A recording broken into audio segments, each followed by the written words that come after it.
తెలంగాణ రాష్ట్ర ఆవిర్భావ దినోత్సవం సందర్భంగా రాష్ట్ర వ్యాప్తంగా ఉన్న సత్ప్రవర్తన కలిగిన ఖైదీలను విడుదల చేశారు.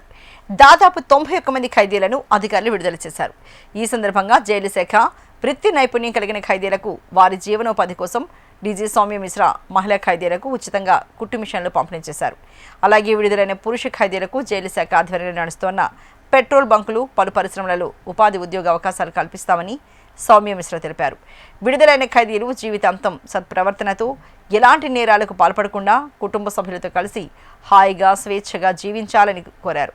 ఈ సందర్భంగా విడుదలైన ఖైదీలకు వారి కుటుంబ సభ్యులకు శుభాకాంక్షలు తెలిపారు. కొంతమంది ఒక 53 రిలీజ్ ప్రిజనర్స్ చెప్పారు. వాళ్ళు వెళ్ళి వాళ్ళు పని చేస్తారు. వాళ్ళకు వేరే సెల్ఫ్ ఎంప్లాయ్మెంట్ మేము నేర్పించిన స్కిల్స్తో కొంతమంది అగ్రికల్చర్ చేస్తారు, కొంతమంది ఫ్యామిలీ బిజినెస్ స్టార్ట్ చేస్తారు, ఇంకా కొంతమంది ఒక ఇండిపెండెంట్ ఆక్యుపేషన్స్ చేస్తారని అన్నారు. ఒక 38 ప్రిజనర్స్ వాళ్ళు వాలంటరీలీ మా ఫ్యూయల్ అవుట్లెట్స్లో పని చేస్తారు అని చెప్పిన తర్వాత వాళ్ళకు ఈరోజు అపాయింట్మెంట్ లెటర్ ఇవ్వడం జరుగుతుంది. కొంతమంది ఫీమేల్ ప్రిజనర్స్ ఒక 4 ఫీమేల్ ఆశ్రమాసులు కూడా మేము వెళ్ళి టైలరింగ్ నేర్పించిన టైలరింగ్ మేము స్టార్ట్ చేస్తాము, ఓన్గా స్వింగ్ మెషిన్ కావాలి అని అడిగితే సెల్ఫ్ ఎంప్లాయ్మెంట్ అసిస్టెంట్ స్కీమ్ మా ప్రిజన్ డెవలప్మెంట్ ఫండ్ ద్వారా అది ఫండెడ్ అయింది.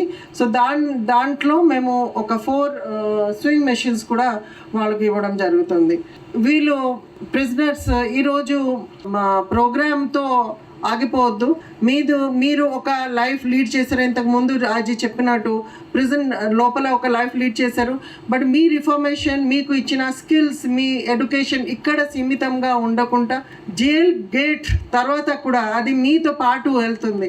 మీరు అది సదుపయోగం చేసుకుని మీరు ఒక మంచి పౌరులుగా బయట వెళ్ళి బతుకుంటే మాది ఎంత ఎఫర్ట్ లాస్ట్ ఒక 15 సంవత్సరం నుంచి మీ మీద చేసిన ఎఫర్ట్స్ సార్థకంగా అవుతుంది అని మేము భావిస్తున్నాము.